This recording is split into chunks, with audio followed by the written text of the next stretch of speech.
Can I play you a little bit of audio? Yeah. It's Chris Witty, who's the chief medical officer for the government, of course, as you know. And Yep. it's Witty in the COVID briefing with Boris Johnson yesterday.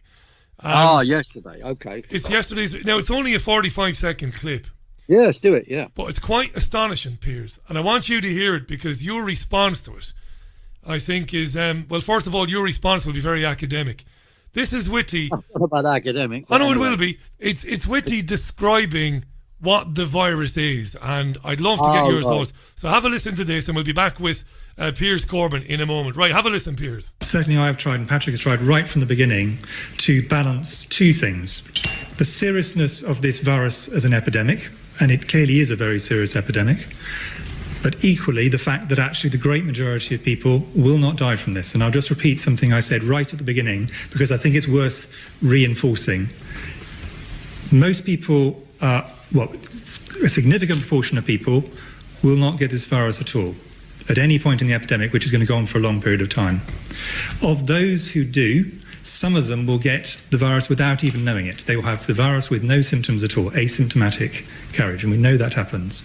Of those who get symptoms, the great majority, probably 80%, will have a mild or moderate disease. Might be bad enough for them to have to go to bed for a few days, not bad enough for them to have to go to the doctor.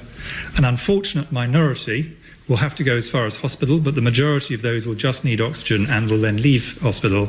And then a minority of those will end up having to go to severe and critical care, and some of those, sadly, will die.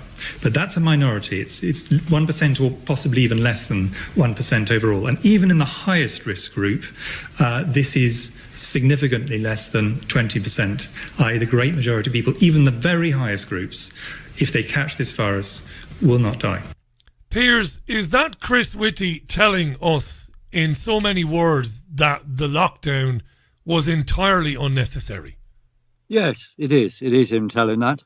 And it's interesting they give these messages out at the same time as pounding out data, talking about hundreds of thousands, millions around the world or whatever, to justify a continued lockdown.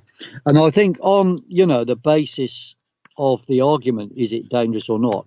First of all, it was banned from being a highly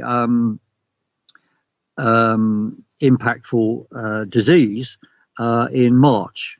So it's no longer an HCID, a high consequence infectious disease. And that was on March the 19th, they ruled that. The second thing is we know that there's no more people affected by this thing than in a normal flu period. And furthermore, Chris Witty is saying it's those data shows it's no more dangerous than a normal flu anyway. So in other words, the idea that it's a pandemic is completely false, and the government are admitting it. And a few days ago, before this one, of course, you may remember Sir Patrick Vallance said quite explicitly on one of those briefings, people who got COVID on the death certificate doesn't mean they died from COVID, because they were not tested. Because they see doctors have been told, or the nurses or whoever in the hospital, put COVID on the certificate.